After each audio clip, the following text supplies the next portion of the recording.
Os traigo una recopilación bastante amplia de lo que está moviéndose últimamente en el mundo del corazón, la televisión y las redes sociales, porque hay varias situaciones que están generando ruido, aunque no todas estén teniendo la misma repercusión en medios tradicionales. Para empezar, uno de los nombres que ha vuelto a colocarse en el centro de la conversación es el de Olga Moreno. En esta ocasión no ha sido a través de una entrevista formal ni de una aparición televisiva, sino mediante una dinámica bastante habitual en Instagram. Una ronda de preguntas con sus seguidores. En ese intercambio, ella ha ido respondiendo de forma directa a distintas cuestiones personales, sin demasiada elaboración, pero dejando algunos titulares que no han pasado desapercibidos. La pregunta que más impacto ha generado ha sido muy concreta: si se considera feliz en este momento de su vida. Su respuesta ha sido breve, pero significativa, ya que ha admitido que no lo es completamente. Una confesión directa, sin rodeos, que contrasta bastante con la imagen habitual que suele proyectarse en redes sociales, donde normalmente todo tiende a mostrarse desde un plano más positivo o controlado. A partir de ahí, le han ido llegando otras preguntas más generales sobre su vida, como qué busca o qué le gustaría conseguir más allá de su entorno familiar. En este caso, su respuesta ha sido más difusa, hablando de la importancia de vivir con calma, de aprender a valorar los pequeños detalles y de intentar centrarse en lo cotidiano. También ha habido espacio para preguntas más superficiales, incluso sobre su aspecto físico, que ha respondido con cierto tono irónico, restándole importancia y devolviendo la atención al punto de vista de quien observa. Lo relevante de todo esto no es tanto la cantidad de respuestas, sino el contraste que genera una declaración tan sincera sobre su estado emocional en un formato tan ligero como Instagram. Y lo más llamativo para muchos es que, pese a lo que implica esa confesión, no ha tenido una gran cobertura mediática. En paralelo a esto, otra figura que ha estado muy activa en redes es Raquel Bollo, aunque desde un enfoque completamente diferente. Su contenido se ha centrado en la preparación de su participación en el Rocío, mostrando en tiempo real todo el proceso de elección de vestuario y complementos. En sus publicaciones se la ve probándose distintas prendas, comparando estilos y explicando qué opciones le resultan más cómodas para el camino.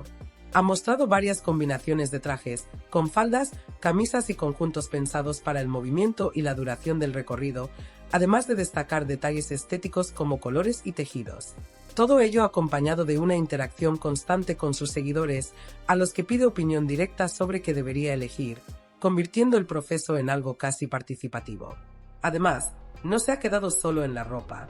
También ha enseñado distintos accesorios, como riñoneras y complementos que, según explica, están pensados para el propio camino.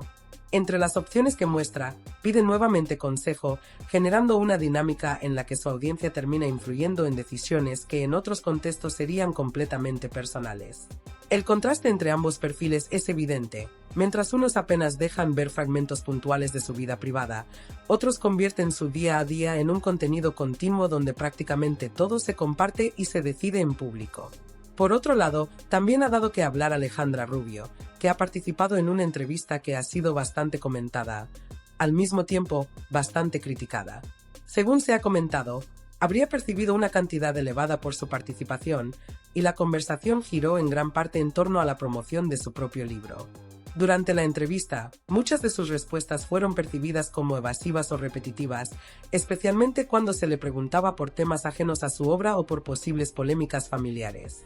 Su postura fue bastante firme en ese sentido, evitando entrar en conflictos y desviando constantemente la conversación hacia el contenido de su libro o su faceta como autora. Esto ha generado opiniones divididas. Por un lado, hay quien considera que simplemente se ciñó a lo que quería promocionar.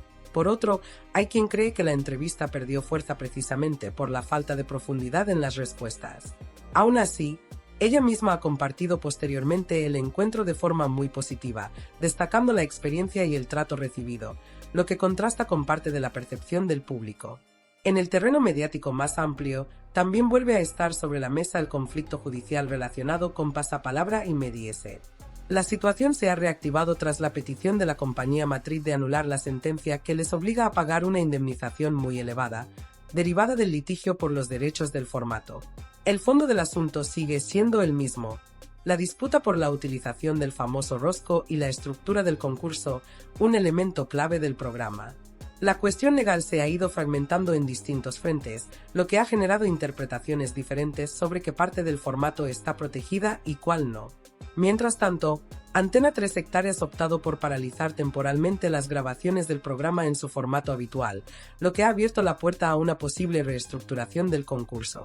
Se están valorando cambios importantes, incluso la posibilidad de modificar elementos esenciales del formato para adaptarse a la situación legal. Todo esto se da en un contexto de tensión prolongada entre productoras y cadenas, una relación que lleva años marcada por disputas de derechos y estrategias de competencia directa. No es solo un caso puntual, sino un conflicto que afecta a la forma en la que se producen y se negocian los grandes formatos televisivos en España. En cuanto a resultados de audiencia, también se ha comentado que algunas de estas combinaciones televisivas no están terminando de funcionar como se esperaba. Se habla de datos más discretos de lo previsto y de un interés del público que no siempre acompaña a ciertas propuestas o colaboraciones. Y esto enlaza con una sensación más general. El consumo de este tipo de contenidos ha cambiado mucho. Cada vez más, las noticias o declaraciones relevantes no salen primero de la televisión, sino de redes sociales, donde una sola respuesta en Instagram o un fragmento de entrevista puede generar más impacto que un programa completo.